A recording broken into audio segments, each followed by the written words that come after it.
한번 할까요? 사랑합니다. 축복합니다.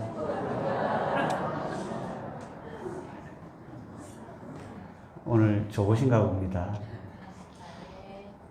고난이라는 단어를 생각하면서 문득 서양 속담 하나가 떠올랐습니다. 흐르는 시냇물에 돌들을 치우면 그 시냇물은 아름다운 노래를 잃어버린다. 그런 속담입니다. 흐르는 시냇물의 돌들은 물의 흐름을 방해하는 요소입니다. 언뜻 보기에 돌들을 빨리 치우면 좋지만 돌들을 치우면 그 냇물은 아름다운 노래를 잃게 됩니다. 우리 인생도 어떤 면에서 비슷하다는 생각이 듭니다. 우리의 인생길을 가는 걸음걸음마다 우리가 예상치 못하는 돌들을 만납니다. 우리의 가는 길을 막고 힘들게 하고 어렵게 하고 고통스럽게 하는 돌들이 우리도 모르는 사이에 우리 앞을 가로막을 때가 있습니다. 저희들 생각은 빨리 그 돌들이 사라지기를 원하지만 때로는 그 돌들 때문에 내 인생길을 가로막는 그 돌들, 나를 힘들게 하는 그 돌들 때문에 내 입술에서 감사가 흘러나오고 아름다운 찬양의 소리가 흘러나온다라는 생각이 들 때가 있습니다. 여러분의 인생길 어떻습니까? 제가 예전에 우연히 서점을 갔다가 아주 독특한 제목의 책을 본 적이 있습니다. 1250도시 최고의 나를 만나라. 혹시 본 적 있습니까? 너무 독특해서 제가 책을 보게 되었습니다. 1250도시, 과연 이 의미가 뭔가 보았더니 도자기 공이 최고의 도자기 고려청자나 이조백자를 만들기 위한 그 도자기의 가장 적절한 온도가 이 가마의 온도가 1250도시라고 합니다. 일반 도자기는 아주 낮은 온도에서도 가능한데 명품 도자기, 반짝반짝 빛나는 누구와 봐도 아름다운 도자기를 얻으려면 최고의 온도 1250도까지 올라가야 그 도자기가 명품 도자기로 변화된다는 그런 내용의 책입니다. 하나님은 성경에 보면 토기장이로 비유합니다. 우리는 뭡니까 그러면? 진흙입니다. 토기장이신 하나님께서 우리 인생을, 진흙 같은 우리 인생을 빚어가는 겁니다. 지금도 시간마다 하나님은 여러분의 인생을 그냥 두지 않으시고 빚어가는 겁니다. 그런데 때로는 1250도 정도의 정말 엄청난 팔팔 끓어오르는 그 가마 속에, 이 고난의 용광로 속에 우리를 집어넣을 때가 있습니다. 뭐 하시려고요? 우리를 명품 인생으로 만들고자 우리는 참 들어가고 싶지 않은 겁니다. 제 인생을 돌아봐도 가능하면 그 용광로를 거부하고 싶을 때가 있습니다. 그런데 성경의 역사, 성경의 인물들을 가만히 보면 하나도 예외 없이 이 고난의 용광로, 더 크게 쓰임받은 사람일수록 더 엄청난 고난의 용광로에 들어간 사람들이 대부분이라는 것을 우리는 성경을 보면 발견하게 됩니다. 그 중에 한 사람이 여러분이 잘 아는 욥이라는 사람입니다. 한순간에 모든 재산을 잃고 사랑하는 자녀까지 잃고 마는 겁니다. 자녀를 먼저 잃은 부모의 심정을 여러분 아십니까? 그야말로 고통, 슬픔입니다. 게다가 자기 몸은 발바닥부터 정수리까지 악성종기로 힘겨운 삶을 살아가야 했습니다. 이걸 누가 감당할 수 있습니까? 아마 여기 계신 분들 중에 욥 같은 고난을 당한 분이 누가 있겠습니까? 그런데 하나님은 위대한 믿음의 종들을 그렇게 엄청난 감당하기 힘든 고난의 용광로 속에 넣어버리는 겁니다. 우리는 이해할 수 없습니다. 그래서 저는 고난을 이렇게 정의합니다. 고난은 이해할 수 없는 하나님의 사랑의 표현이다. 고난은 이해가 안 됩니다. 누가 욥의 고난을 이해할 수 있습니까? 못합니다.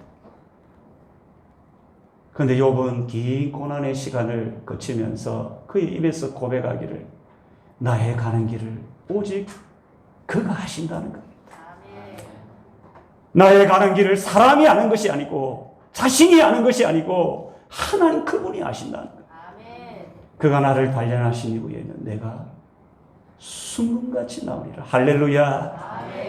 하나님은 우리를 고난의 용광로로 넣으시는 것은 우리를 명품 인생으로 고려청자나 이조백자 그 이상의 누가 봐도 빛나고 아름다운 인생으로 우리를 만들고자 고난의 용광로에 넣으시는 겁니다. 저는 오늘 고난은 하나님의 도구이다. 제목입니다. 정말 고난이 하나님의 도구가 될까? 제 머릿속에는 항상 질문을 던집니다. 정말 고난이 하나님의 도구입니까? 성경을 보고 기도하면서 야, 그렇구나. 계속 내 마음으로 고백하게 됩니다. 고난은 하나님의 도구나.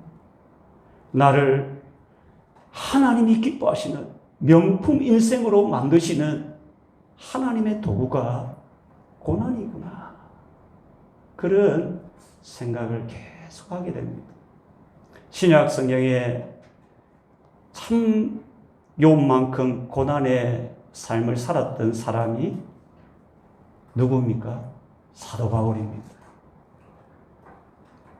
저는 오늘 사도 바울의 인생을 통해서 이 고난의 의미, 고난이 정말 하나님의 도구인가? 이 부분을 좀 나누고자 합니다. 아마 여기 계신 분들 중에 목사님, 고난은 정말 싫습니다. 내 앞에 놓여진 고난의 돌을 빨리 치우고 싶습니다. 아마 여러분 모두가 이구동성으로 하고 싶은 말이 아닐까 생각이 됩니다. 그럼에도 하나님은 우리 인생 여정 군데군데 순간순간마다 고난이라는 돌을 우리 앞에 놓으시고 우리의 갈 길을 조금 더디가게 하시고 좀 힘들게도 하시고 때로는 그 돌 때문에 눈물을 흘리게 하실 때도 있다는 겁니다. 사도 바울의 인생이 그랬다는 겁니다. 저는 오늘 바울의 인생 가운데 이 고난의 의미, 이것을 좀 찾아보고자 합니다. 근데 놀랍게도 고난 중에 바울은 오늘 12장 시작을 사람이 감당할 수 없는 놀라운 계시와 환상으로 시작합니다. 사람이 지금까지 경험하지 못한, 인류 역사상 경험하지 못하는 놀라운 계시, 환상을 소개합니다. 그것도 자신이 경험했는 건데 마치 다른 사람이 경험한 것처럼 소개하고 있습니다. 오늘 2절에 보면 2절부터 4절까지 그가 경험한 계시와 환상인데 셋째 하늘이라는 단어가 등장합니다. 히브리 사람들은 하늘을 첫째 하늘, 둘째 하늘, 셋째 하늘로 이렇게 생각을 하곤 했습니다. 우리가 숨쉬는 이 대기 하늘이 있고 하늘에 별이 있는 우주 하늘이 있고 하나님이 계시는 이 하늘, 이 셋째 하늘이 있다는 꼭 히브리 사람들은 생각했던 겁니다. 그래서 바울은 오늘 성경에 자신이 본 계시와 환상을 셋째 하늘이라는 단어로 표현하고 있는 겁니다. 어쨌든 사람이 경험할 수 없는 엄청난 환상과 계시를 그가 보는데 그 셋째 하늘에서 오늘 4절에 보니까 낙원이라는 단어로 셋째 하늘을 다시 표현합니다. 그러면서 말하기를 거기에서 표현할 수 없는 말을 들었다는 겁니다. 그리고 사람이 가히 말하지 못할 엄청난 이야기를 듣고 보았다는 것을 고백합니다. 그런데 이게 언제 바울이 경험한 내용입니까? 2절에 보니까 14년 전입니다. 14년 전에 그가 경험한 이야기를 뭐 했다는 겁니까? 14년 동안은 입을 닫고 있었다는 겁니다. 우리가 흔히 대단한 경험을 하게 되면 뭐부터 열립니까? 입부터 열리죠. 사람을 고쳤다, 환상을 보았다며 입이 가만히 있지를 못합니다.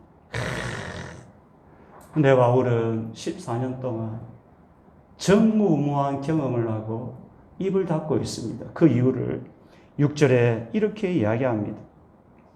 6절에 보니까 내가 만일 자랑하고자 하여도 어리석은 자가 되지 아니할 것은 내가 참말을 함이라.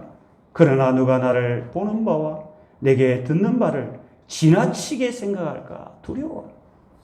자기가 보고 듣고 경험한 내용을 말하면 자신이 뭔가 사람이 아닌 것처럼 대단한 사람인 것처럼 숭배할까 그게 두렵다는 겁니다. 그러면서 바울이 자랑한 것이 있는데 그게 뭡니까? 5절에 보니까 한 단어로 이야기하면 뭡니까? 약한 것들. 오늘날 시대를 자기 PR의 시대라고 합니다. 누구나 자기에게 자랑할 만한 게 있으면 어떻게 합니까?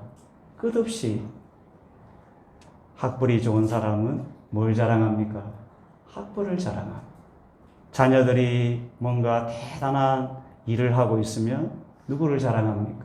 자녀를 자랑합니다. 이런 자기 PR의 시대에 사도 바울은 사람들에게 내놓으면 부끄러울 만한 약한 것들을 자랑하고 있습니다.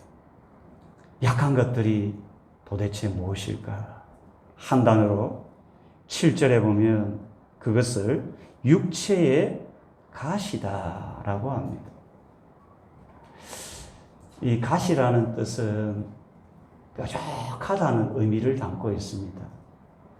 제가 어릴 때 생선을 먹을 때 입천장에 가시가 한번 걸려본 적이 있습니다. 여러분 그런 적 있습니까?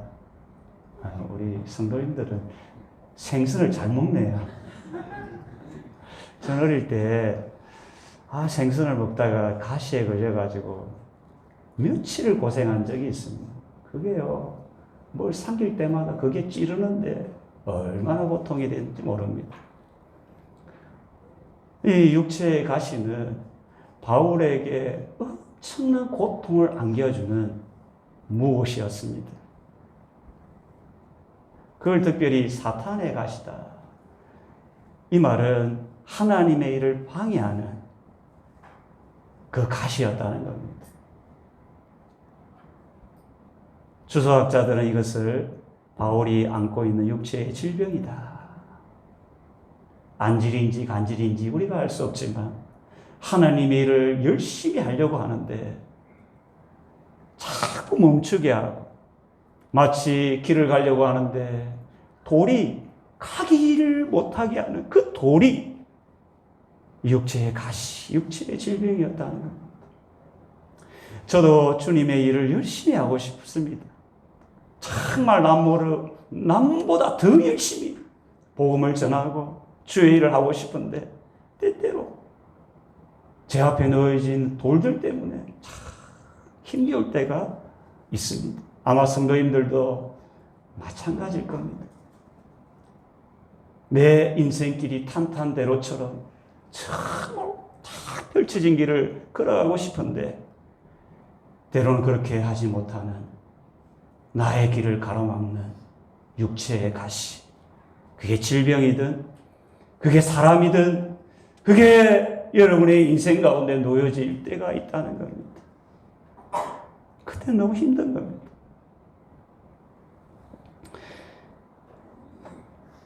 그런데 이 가시가 바울의 인생을 변화시키는 놀라운 하나님의 도구였다라는 것을 오늘 성경은 우리에게 보여줍니다. 육체의 가시는 바울의 육신은 고통을 안겨주고 슬픔을 안겨주고 괴로움을 안겨주었지만 하나님 보시기에는 가장 아름다운 명품 인생으로 만들어가는 하나님의 도구였다. 그것을 오늘 성경이 우리에게 보여주고 있습니다. 어떤 점에서 이 가시가 바울의 인생에 하나님의 도구였는가? 첫 번째, 고난은 바울을 겸손의 사람으로 만드시는 하나님의 도구였다. 7절을 보면 반복되어 나오는 동사가 있습니다. 뭡니까? 자만하지 않게 하시려고. 뒤에도 보니까 너무 자만하지 않게 하시려고.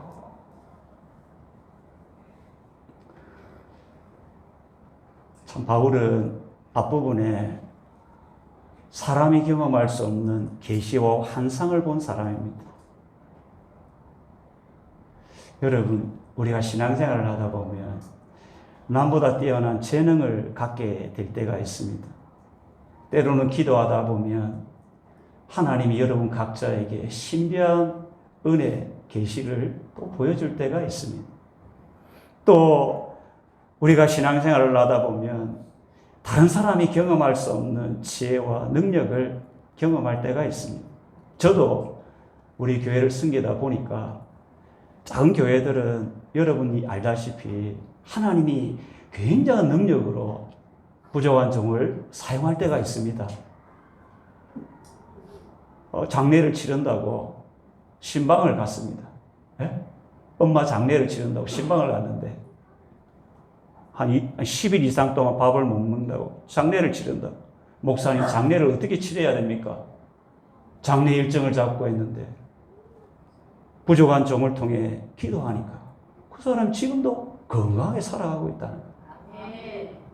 이게 뭔 이야기입니까?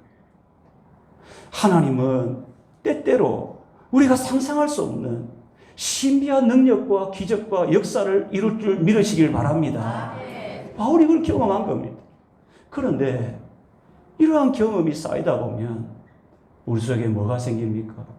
교만함이 싹트기 시작하는 겁니다. 그래서 하나님은 교만하지 않도록 육체의 가시로 자꾸 찌르는 거. 야야, 너 교만하면 안 된다.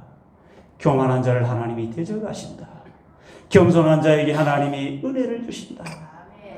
그렇게 자꾸 하나님이 육체의 가시를 찔러서 자기 마음을 겸손케 하시고 더 큰 하나님의 사람으로 바울을 인도하신다는 겁니다.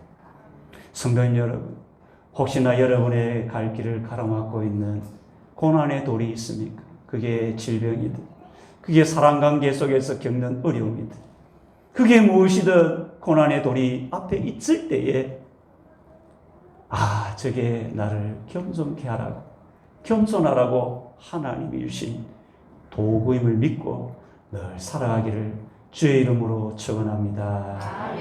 두 번째는 고난은 기도의 사람으로 만드시는 하나님의 도구입니다. 뭐라고요?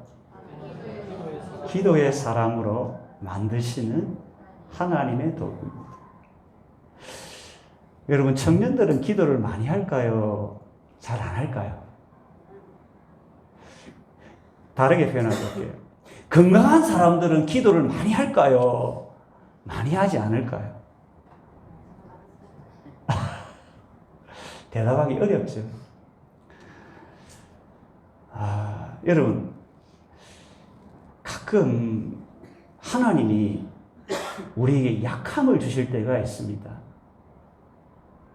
우리는 건강하게 살고 싶은데, 나도 원치 않는 바울처럼 나도 모르는 약함들이 내게 막 밀려올 때가 있습니다. 그때는 뭐냐면 나에게 힘을 좀 빼라는 하나님의 신호입니다. 그리고 하나님을 말하는 겁니까? 의지하라는 하나님의 사인이거든요. 내가 약해지고 약해질 때 사람은 자신을 의지하기보다 전능하신 하나님을 바라보고 그 하나님을 의지하게 되는 겁니다. 그래서 고난 속에서 다 고난을 겪은 사람들은 다 어떤 사람으로 바뀌냐면 기도의 사람으로 바뀌게 되는 겁니다. 저도 예전에 경기도 파주에 가보면 오살리 기도원이 있습니다. 거기 보면 기도굴이 군데군데 있습니다.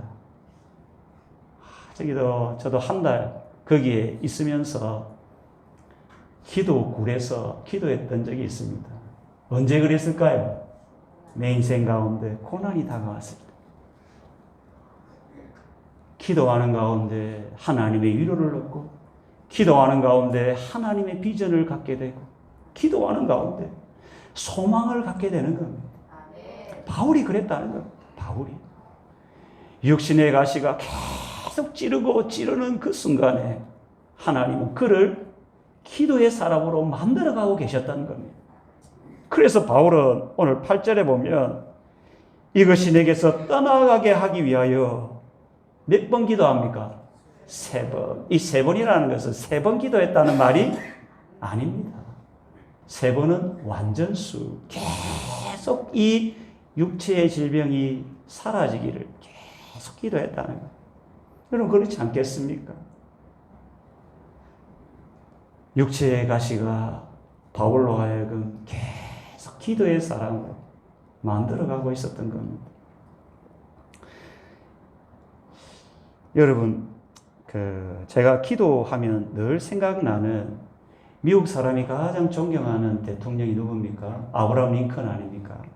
공식적으로 그가 27번의 실패를 경험했다고 합니다. 그래서 기자들은 그를 이렇게 이야기합니다. 실패를 밥 먹듯이 하는 사람, 누구요? 아브라함 링컨이라고 하는 거예요.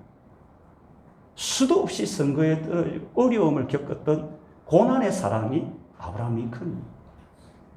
그런 사람이 나중에 대통령이 되어서 백악관을 뭐로 만듭니까? 기도실로 바꾸는 거예요. 그는 실패를 경험했지만 실패가 그에게는 오히려 약이 되었던 겁니다. 하나님은 실패를 통해서 그를 기도의 사람으로 만들어가고 있었던 겁니다. 바울도 마찬가지입니다. 육체의 가시가 그에겐 고통이었지만 그를 기도의 사람으로 만들어가는 하나님의 도구가 되었던 겁니다. 성도님 여러분, 지금 고난당하는 분이 계시다면 그것은 아프고 고통스럽지만 여러분을 기도의 사람으로 만드는 하나님의 도구임을 꼭 믿고 살아가기를 축원합니다. 마지막 하나, 고난은 능력의 사람으로 만드시는 하나님의 도구입니다. 사람은 흙으로 지음받은 존재입니다. 그래서 성경은 우리 사람을 질그릇으로 표현합니다. 질그릇은 연약하고 깨어지기 쉽습니다.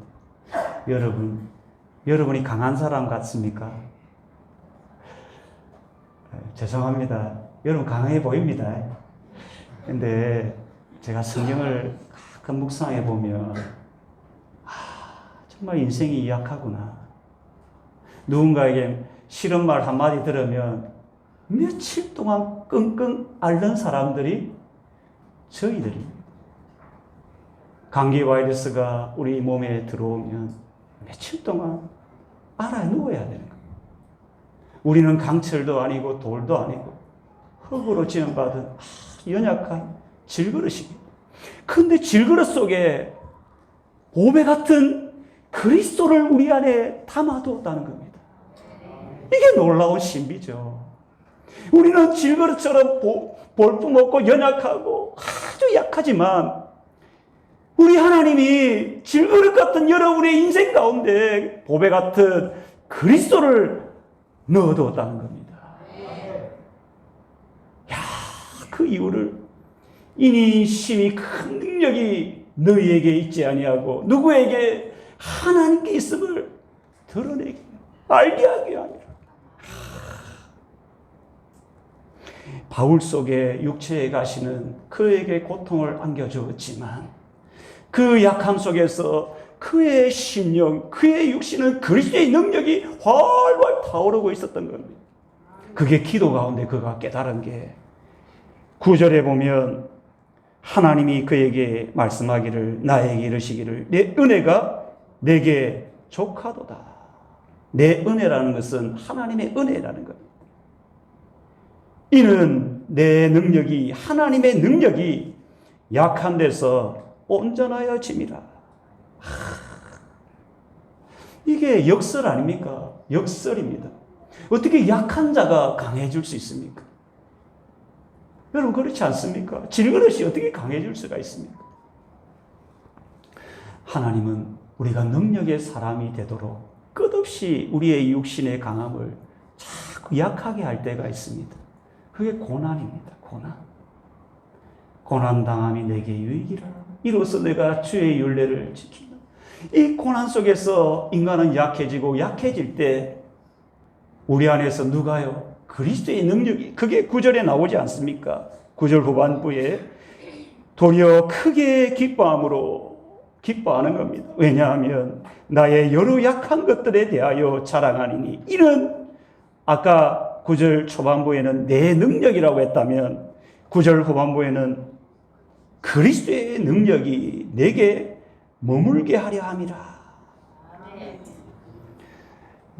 저는 이걸 신비라고 생각합니다. 기독교의 신비가 여기에 있다고 여겨집니다. 저는 가끔 이런 생각이 듭니다. 제 목소리가 약해지고 약해질 때 교회는 부흥한다고 생각합니다. 아멘 별로 안 하시죠. 저는 그렇게 생각합니다. 사람의 소리가 약해지고 약해질 때 우리 속에서 그리스도의 능력이 활활 타오름을 여러분 믿으시길 바랍니다. 왜 그러냐면 하나님은 당신의 능력을 드러내고 싶은 겁니다. 누구를 통해서요? 우리를 통해서. 질그릇 같은 우리를 통해서 하나님이 능력을 드러내기를 원한다는 겁니다. 그런데 내가 너무 강해 있으면 내가 강철처럼 마음이 강해 있고 얼굴이 뻔뻔하고 너무 강해 있다 보면 하나님의 능력은 자꾸 약해지는 거예요. 성도님 여러분, 마지막 10절에 우리 10절 같이 한번 읽어봅시다. 10절 시작. 그러므로 내가 그리스도를 위하여 약한 것들과 능력과 궁핍과 박해와 공고를 기뻐하노니 이는 내가 약한 그때의 강함이라. 아멘. 성도님 여러분, 세상은 끝없이 강해지라고 소리칩니다. 강해져야 돼. 강해져야 돼. 너의 강함을 드러내야 돼. 그렇게 세상 사람들은 소리칩니다. 그런데 우리 주님은 끝없이 우리에게 우리의 약함을 드러내라고 이야기합니다. 내가 약해질 때 우리 안에서 하나님의 능력이 강하게 드러난다고 말씀하고 있습니다. 성도 여러분, 우리가 약해질 때가 언제입니까? 고난을 당할 때입니다. 질병으로 사람과의 관계 속에서 어려움을 겪을 때, 나의 진로가 막혀질 때, 나의 인생에 가는 길을 가로막는 돌들이 많을 때 내가 약해지는 겁니다. 그때는 하나님이 우리에게 사인을 보내줍니다. 겸손하라고.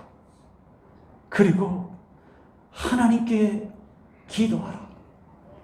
그러면 나도 모르는 사이에 나의 약함 속에서 그리스도의 능력이 나에게 활활 타오르는 겁니다. 할렐루야. 여러분의 인생 가운데 그리스도의 능력이 날마다 타오르는 역사가 있기를 주의 이름으로 축원합니다. 아멘. 우리 오늘은 복음송